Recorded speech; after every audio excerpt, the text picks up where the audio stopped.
بسم اللہ الرحمن الرحیم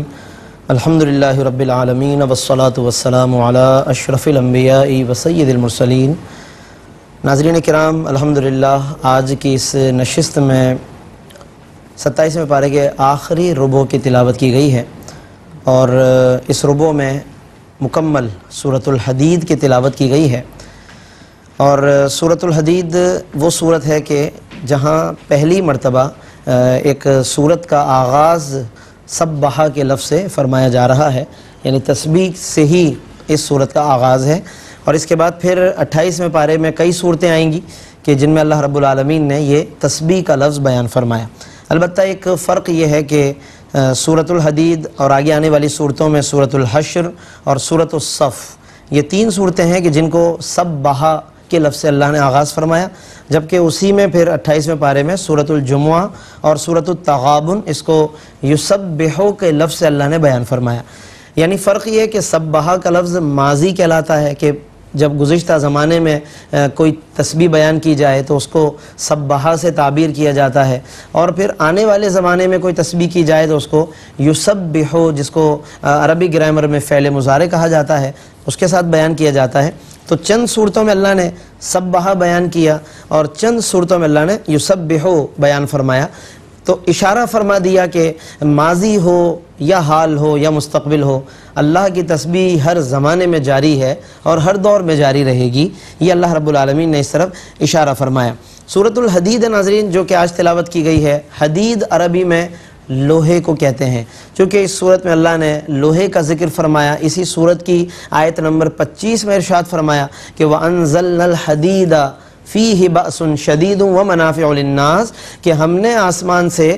ہم نے تمہارے لیے لوہے کو نازل فرمایا، مطلب تخلیق فرمایا، پیدا فرمایا۔ تو اس بنا پر اس صورت کو سورۃ الحدید کہا جاتا ہے۔ اس میں اللہ رب العالمین نے ابتدا میں اپنی تسبیح بیان فرمائی، جیسا کہ ابھی ہم نے مختصراً اس کی وضاحت کی، فرمایا کہ سبح للہ ما فی السماوات والارض، جو کچھ ہے آسمانوں میں اور زمین میں سب کی سب چیزیں اللہ کی تسبیح کر رہی ہیں، وہو العزیز الحکیم، اور کیوں نہ کریں کہ وہی غالب ہے، وہی حکمت والا ہے۔ لہو ملک السماوات والارض، تمام آسمان اور زمینوں کی بادشاہی اسی کے لیے ہے۔ یحیی و یمیت، وہی حیات دینے والا، وہی موت دینے والا۔ وہو علی کل شیء قدیر، اور وہ ہر چاہے پر قادر ہے، قدرت رکھنے والا ہے۔ تو اس لیے ہر چیز اسی کی تسبیح بیان کر رہی ہے۔ اس کے بعد ایک بہت مشہور و معروف آیت ناظرین جو کہ اکثر و بیشتر ہم سنتے پڑھتے ہیں، هو الاول والآخر والظاہر والباطن، وہی اللہ اول ہے، وہی آخر، وہی ظاہر اور وہی باطن ہے، اور ہر چیز کو خوب جاننے والا ہے۔ اس کی تشریح میں ناظرین علماء نے ایک حدیث بیان کی ہے، سیدہ ام المومنین عائشہ صدیقہ رضی اللہ عنہا سے مروی ہے۔ اس حدیث میں ویسے تو ایک دعا بیان کی گئی ہے جو کہ تنگی اور تنگ دستی سے بچنے کے لیے، فقر و فاقے سے نجات کے لیے ہم وہ دعا پڑھ سکتے ہیں، لیکن اصل مقصد اس حدیث کو پیش کرنے کا یہ ہے کہ یہ جو آیت ہے الاول والآخر والظاہر والباطن، اس کی تشریح ہمارے سامنے واضح ہو جائے۔ حضرت سیدہ عائشہ رضی اللہ عنہا بیان کرتی ہیں کہ رسول اللہ صلی اللہ علیہ وسلم جب بستر مبارک پر تشریف لاتے تو آپ صلی اللہ علیہ وسلم یوں کہا کرتے اللہ کی بارگاہ میں، اللہم رب السماوات والارض، اے اللہ، اے آسمان و زمین کے رب، ورب العرش العظیم، اور عرش عظیم کے رب، ربنا ورب کل شیء، ہمارے رب ہر چیز کے رب، فالق الحب والنوا، اور دانوں اور گھٹلیوں کو چیرنے والے، ومنزل التوراۃ والانجیل، تورات و انجیل کو نازل کرنے والے، والفرقان، اور قرآن کو نازل کرنے والے، اعوذ بک من شر کل شیء، میں ہر چیز کے شر سے تیری پناہ میں آتا ہوں، انت آخذ بناصیتہ، کہ جو کہ تیرے قبضہ و قدرت میں ہے، اللہم انت الاول۔ یہ دیکھیے اب دعا کا یہ وہ حصہ ہے کہ جہاں پر اس آیت کی تفسیر ہو جائے گی کہ آگے پھر حضور علیہ السلام یوں عرض کرتے ہیں، اللہم انت الاول فلیس قبلک شیء، اے اللہ تو ہی اول ہے، یعنی کہ تجھ سے پہلے کچھ نہ تھا، وانت الآخر، اور تو ہی آخر ہے، مطلب فلیس بعدک شیء، تیرے بعد بھی کچھ نہیں، وانت الظاہر، اور تو ظاہر ہے، یعنی کہ فلیس فوقک شیء، تجھ سے اوپر کچھ نہیں، وانت الباطن، اور تو ہی باطن ہے، باطن سے مراد یہ ہے فلیس دونک شیء، یعنی تجھ سے مخفی اور کچھ نہیں ہے، تو سب سے اگر پوشیدہ ہے تو بھی تو ہی، اور سب سے عیاں ہے تو بھی تیری ذات ہے۔ یہ بہت کمال شان ہے اللہ رب العالمین کی۔ اقض عنا الدین، پھر اس میں تمام اوصاف بیان کر کے پھر حضور عرض کرتے ہیں ہمارا قرضہ ادا فرما دے، وَأَغْنِنَا عَنِ الْفَقْرِ، اور ہمیں فقر و افلاس سے نجات عطا فرما دے۔ یہ دعا ہے کہ جو آپ صلی اللہ علیہ وسلم کے معمولات میں رہی ہے۔ تو اس میں ناظرین اللہ رب العالمین نے اپنی صفات کو بیان کر کے پھر لوگوں کو اپنی جانب متوجہ فرمایا ہے۔ مزید بھی ناظرین اس میں اللہ رب العالمین نے صفات بیان فرمائی۔ سورۃ الحدید کی ابتدائی آیات ضرور ہمیں اس حوالے سے مطالعہ کرنی چاہیے تاکہ ہمارے اندر اللہ رب العالمین کی محبت پیدا ہو، اس کی طرف ہمارے اندر ایک رغبت پیدا ہو۔ یہ سب کچھ بیان کر کے فرماتا ہے آمنو باللہ ورسول، ایمان لاؤ اللہ پر، اس کے رسول پر، اور خرچ کرو اس مال میں سے کہ جس مال میں اللہ نے تمہیں نائب بنایا۔ یہ بڑی اہم بات، وانفقوا مما جعلکم مستخلفین فی، اس مال میں سے خرچ کرو کہ جس مال میں تم نائب ہو۔ اس کا مطلب ہے یہ مال اصلاً ہے تو ہمارے پاس، انسانوں کے پاس اپنی اپنی ملکیت، لیکن انسان کو فرمایا کہ تمہاری سوچ یہ ہونی چاہیے کہ میں نائب ہوں اس مال میں، یہ اصلاً کسی اور کا ہے، کسی غریب کا ہے، میرے بچوں کا ہے، یا جس کا بھی جو حق اللہ نے اس مال میں رکھا وہی اس کا حقدار ہے۔ تو جب ہمارے اندر ایک نائب کا تصور ہوگا تو کبھی ہم اپنے مال پر جم کر نہیں بیٹھیں گے، ایسا سوچ کر کہ بس میرے پاس سے کہیں نہیں جانا چاہیے، تو ایسی کوئی بات نہیں، بلکہ اللہ کی بارگاہ میں اس کو خرچ کرنا چاہیے، کیونکہ آگے فرمایا کہ فالذین آمنوا منکم، جو ایمان لائے، وانفقوا، اور جو خرچ کریں، لہم اجر کبیر، تو ان کے لیے بہت بڑا اجر ہے۔ اور پھر یہاں پر علماء نے مختلف اس کی تفاسیر اور اس کے بارے میں جو بھی ارشادات ہیں وہ بیان فرمائے۔ یہاں پر ناظرین آیت نمبر 8 میں، سورۃ الحدید کی آیت نمبر 8 میں ایک اور بات بیان فرمائی کہ کیا بات ہے کہ تم ایمان نہیں لاتے، حالانکہ رسول تمہیں بلاتے ہیں کہ تم ایمان لاؤ اپنے رب پر، وقد اخذ میثاقکم، اور اللہ تم سے وعدہ بھی لے چکا ہے۔ یہاں پر ایک میثاق کا ذکر ہے، علماء نے اس کی تشریح کرتے ہوئے ارشاد فرمایا کہ یہ وہ میثاق اور وہ وعدہ ہے کہ جو اسلام قبول کرتے وقت آقا دو جہاں صلی اللہ علیہ وسلم یہ وعدہ لیا کرتے تھے، اور آج ہم بھی جب اسلام پر ہیں یا کوئی بھی اسلام قبول کرتا ہے تو اسے اس وعدے کو، اس میثاق کو اسے یاد رکھنا چاہیے۔ وہ میثاق کیا ہے کہ حضرت عبادہ بن صامت رضی اللہ عنہ کی روایت میں تفصیل سے مذکور ہے کہ بیعت کے وقت حضور علیہ السلام ہم سے ایک وعدہ لیا کرتے تھے۔ وہ وعدہ کیا ہے؟ بایعنا رسول اللہ صلی اللہ علیہ وسلم علی السمع فی النشاط والکسل وعلی النفقۃ والعسر والیسر وعلی الامر بالمعروف والنہی عن المنکر وعلی ان نقول فی اللہ تعالی ولا نخاف لومۃ لائم، یعنی کہ آپ صلی اللہ علیہ وسلم یہ وعدہ لیتے تھے کہ تم خواہ نشاط کی کیفیت میں ہو یا کسل مندی کی حالت میں، ہر حال میں ہم تعمیل حکم کریں، اللہ کی راہ میں مال خرچ کریں، خواہ تنگ دست ہوں یا خوشحال، نیکی کا حکم دیں، برائی سے روکیں، اور اللہ کے بارے میں سچی بات کہیں، اور کسی ملامت کرنے والے کی ملامت کا خوف نہ رکھیں۔ تو یہ ناظرین بہت اہم آیات ہیں۔ پھر اس کے علاوہ فتح مکہ سے پہلے جنہوں نے خرچ کیا اللہ کی راہ میں، ان کا مقام زیادہ ہے بعد میں خرچ کرنے والوں سے۔ یہ ایک صحابہ میں کیٹیگری اللہ نے بیان فرمائی، وہ لوگ کہ جو فتح مکہ سے پہلے ایمان لائے، فتح مکہ سے پہلے قربانی دی، کیونکہ مشکل وقت تھا وہ، اس وقت اسلام لانا، اس وقت خرچ کرنا مشکل تھا، تعداد بھی کم تھی، لوگ بڑے خیالوں و خطرات میں رہتے تھے۔ منافقین جو اکثر کہتے تھے کہ ہم ایمان کیسے لے آئے ہیں، نہ معلوم اسلام کا آگے کیا فیوچر ہے، کیا مستقبل ہے۔ ایسے میں جس نے سب کچھ بھلا کر، اپنی ساری خواہشات کو چھوڑ کر آقا دو جہاں کے ہاتھ میں ہاتھ دے دیا، اللہ فرماتا ہے کہ ان کا مقام بعد میں ایمان لانے والوں سے زیادہ ہے۔ لیکن یہ بات بڑی اہم ہے کہ بے شک آپس میں درجے کی ایک بلندی اور درجات بندی فرمائی، لیکن سب سے ایک وعدہ کر لیا اللہ نے،